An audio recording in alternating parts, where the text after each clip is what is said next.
नमस्कार। आप देख रहे हैं अपना यूट्यूब चैनल दी आर डी एक्सप्रेस। इस वीडियो में हम लोग बिहार डीएलएड एंट्रेंस से संबंधित जानकारी प्राप्त करेंगे। आपको पता है कि अब बिहार में डीएलएड में एडमिशन करने के लिए पहले आपको एंट्रेंस एग्ज़ाम देना होता है और उसमें रैंक के आधार पे आपका एडमिशन होता है। देखिए, मैं अपने व्यक्तिगत अनुभव के आधार पे बता रहा हूँ कि अगर आप इस फील्ड में आते हैं तो समझिए कि यह अपने आप में एक अलग ही दुनिया है। बच्चों के परिवेश में रहकर पढ़ना पढ़ाना, उनके साथ खेलना, उनके साथ मिलकर पढ़ना एक अलग ही दुनिया क्रिएट करती है।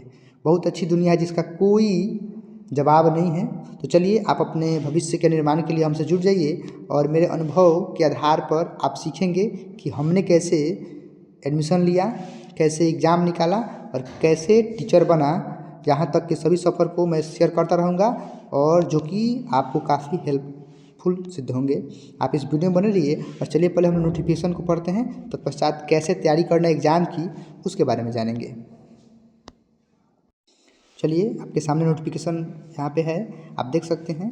बिहार विद्यालय परीक्षा समिति BSEB पटना, इसका अपन विज्ञप्ति संख्या देख सकते हैं। बाकी आप देख लीजिए कि प्रारंभिक शिक्षा में डिप्लोमा, जिसको DLED कहा जाता है, सत्र हमारा 2025 और 27 रहेगा, क्योंकि 2 वर्ष का यह कोर्स होता है। आप इस कोर्स को कर लेंगे, मतलब ट्रेनिंग कर लेंगे, तत्पश्चात आप एलिजिबल हो जाएंगे बिहार में किसी भी प्राइमरी लेवल के एग्ज़ाम को देने के लिए। मैं आपको बता दूं कि इसमें एलिजिबिलिटी क्या है, सारी बातें आपके सामने स्पष्ट हैं। बहुत सारी बातें हैं, मैं इस PDF का लिंक दे दूंगा, आप पढ़ लीजिएगा। बाकी आप जो ऊपर वाला बात है मैं आपको बता देना चाहता हूँ कि आखिर नोटिफिकेशन में है क्या क्या। जैसे आप देख सकते हैं कि प्रारंभिक शिक्षा का डिप्लोमा, अध्यापक शिक्षा का 2 वर्ष का व्यावसायिक कार्यक्रम है। तो सबसे पहले ये क्लियर हो गया कि जो हम लोग ट्रेनिंग करने वाले हैं वो 2 वर्ष का होगा, ठीक है। और सेशन क्या रहेगा, 2025 जो शुरू हुआ है से लेकर 27 तक, ठीक है। आगे बढ़ते हैं, अवधि देख लीजिए, यहाँ पे लिखा ही है। बाकी अगर हम बात करते हैं इसके, हाँ देखिए, शैक्षणिक योग्यता क्या रहेगी इसमें एडमिशन लेने के लिए कि प्रशिक्षण संस्थानों में नामांकन है तो शैक्षणिक योग्यता क्या है। देखिए, जो उच्च माध्यमिक होता है, मतलब इंटर आप किए हैं या फिर उसके समकक्ष कोई भी परीक्षा किए हैं, कम से कम 50% मार्क अनिवार्य होना चाहिए। फिर नामांकन हेतु आरक्षित कोटि या निःशक्त उम्मीदवारों की आहर्ता अंकों में 5% की छूट होगी। 50% अंकों के साथ मौलवी की परीक्षा पास करने वाले उर्दू अभ्यर्थी DLED प्रोग्राम नामांकन में मान्य होंगे, देख सकते हैं। देखिए, सिंपल सी बात है कि अगर आप इंटरमीडिएट कर चुके हैं और आपका उम्र 17 साल कम से कम है तो आप बिल्कुल इसमें एलिजिबल हैं, फॉर्म भर सकते हैं। सारी बातें आपके सामने हैं। आगे देखिएगा, उम्र सीमा की बात यहाँ पे स्पष्ट है कि अभ्यर्थी की न्यूनतम उम्र सीमा 1 जनवरी मतलब 1 जनवरी 2025 तक कम से कम 17 साल, 17 से नीचे नहीं होना चाहिए, ठीक है। 17 साल आपका एज होना चाहिए तो आप आराम से एग्ज़ाम फॉर्म भर सकते हैं और आपका एडमिशन हो सकता है, ठीक है। आगे देख लीजिए, प्रवेश परीक्षा जो है वो ऑनलाइन होगा। और देखिए, वही बोल रहा है ना कि जो परीक्षा में जो ऑनलाइन परीक्षा होगा उसमें जो आपको अंक प्राप्त होंगे उसी के आधार पे मेगा सूची बनेगा, मेरिट लिस्ट बनेगा और उसी के अनुसार आपको कॉलेज चॉइस मिलेगा और उसके बाद आपका एडमिशन हो जाएगा। तो इसमें भी होता है, हम लोग आगे बढ़ेंगे तो पता चलेगा, प्राइवेट कॉलेज और गवर्नमेंट कॉलेज। मैंने गवर्नमेंट कॉलेज से किया है। और आरक्षण की बात है, देख लीजिए, इसमें दोनों प्रकार के आरक्षण हैं, महिलाओं का भी आरक्षण है। बाकी अगर आप कैटेगरी से आते हैं, आरक्षित कैटेगरी से ABC SC ST OBC जो भी है उनके अनुसार जितना छूट है 16, 1%, 12%, 18%, आप देख लीजिएगा। बिहार सरकार जो भी आपको आरक्षण देती है उसके अनुसार बिल्कुल आपको मिलेगा। और देख लीजिए, यही बात है कि दिव्यांगों के लिए और बाकी अपने राज्य के निवासियों के लिए, सब कर्मचारी जो भी होते हैं विवाहित, तो सबके लिए 5% की छूट पहले से है। ये भी आप देख लीजिए और ये देख लीजिए आप बिल्कुल।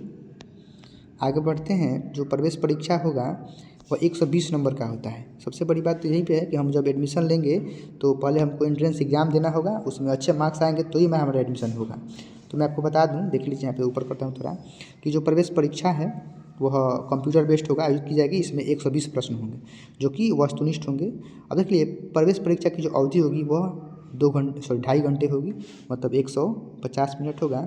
उसमें किस लेवल से प्रश्न पूछे जाएंगे वो देख लीजिए। सामान्य जो हिंदी है उससे, या फिर जो भी आप ले सकते हैं, हिंदी या उर्दू से 25 प्रश्न पूछे जाएंगे 25 मार्क्स के।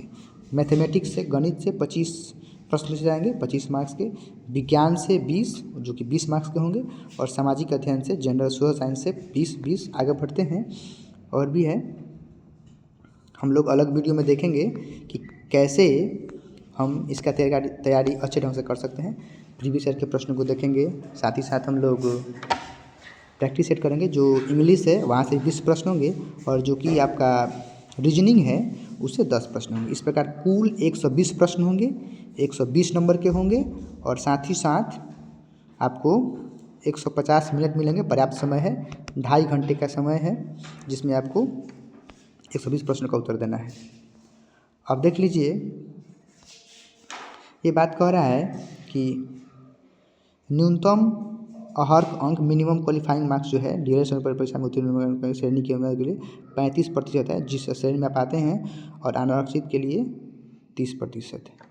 ठीक है, जो आरक्षित कैटेगरी से हैं उनके लिए 30% है और जो अनारक्षित है उनके लिए 35%। तो देखिए, सिर्फ क्वालिफाई होने से तो नहीं होगा, अगर आपको अच्छा कॉलेज चाहिए तो अच्छा मार्क्स मंगाना होगा। और बात करते हैं परीक्षा शुल्क की, तो देख सकते हैं जो भी सामान्य कोटि के हैं या फिर ईडब्ल्यूएस के हैं या फिर पिछड़ा वर्ग का पिछड़ा वर्ग, सबके लिए 960 रुपये रखा गया है और एससी एसटी और दिव्यांग के लिए 760 रुपये रखे गए हैं।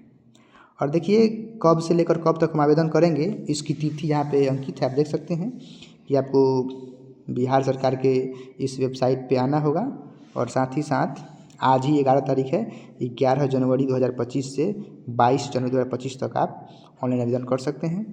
ऑनलाइन आवेदन में किस प्रकार के डॉक्यूमेंट लगेंगे मैं आपको अगली वीडियो में बता दूंगा। देखिए, इस एग्ज़ाम में चूँकि इसमें काफ़ी ज़्यादा क्राउड हो रहा है, लोग इस पर अब ध्यान दे रहे हैं और अलग अलग शिफ्टों में एग्ज़ाम होगा, तो सिंपल सी बात है कि नॉर्मलाइजेशन की भी बात इसमें कही गई है।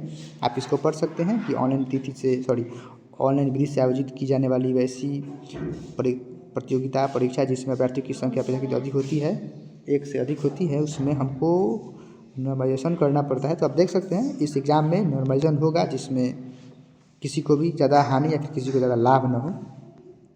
बाकी आप देख सकते हैं कि तरीका क्या है, कैसे पहले आपको पंजीकरण करना है, आवेदन पत्र भरना है, परीक्षा शुल्क जमा करना है, फोटोग्राफ देना है, सारी बातें यहाँ पे क्लियर हैं। और देख सकते हैं ये बात यहीं पे क्लियर है, देख लीजिए कि प्रमाण पत्रों को अपलोड करना है कैसे। मैट्रिक का चाहिए, जन्म तिथि के लिए इंटर का चाहिए, और आरक्षण से आते हैं तो वहाँ का चाहिए, ये भी देख लीजिए। और मतलब जो भी आरक्षण से आते हैं, ईडब्ल्यूएस हो, एससी एसटी जो भी हो, दिव्यांग हो, ये सब आप देख सकते हैं कि इस प्रकार के डॉक्यूमेंट आपको चाहिए। चलिए ऊपर चलते हैं और बाकी आप साइबर कैफे पे जाके आप इसका एग्ज़ाम जल्दी से जितना जल्दी से भर सके भर लीजिए। और भरने के बाद हम लोग तुरंत अब इसकी तैयारी शुरू कर देंगे ताकि अच्छे मार्क्स प्राप्त करके हम लोग एडमिशन लें और जल्दी से टीचर बनकर बच्चों के साथ जुड़ जाएं। चलिए, इस वीडियो में इतना ही, मिलते हैं अगली वीडियो में अगले टॉपिक के साथ। तब तक के लिए टेक केयर, थैंक यू, जय हिंद, वंदे मातरम।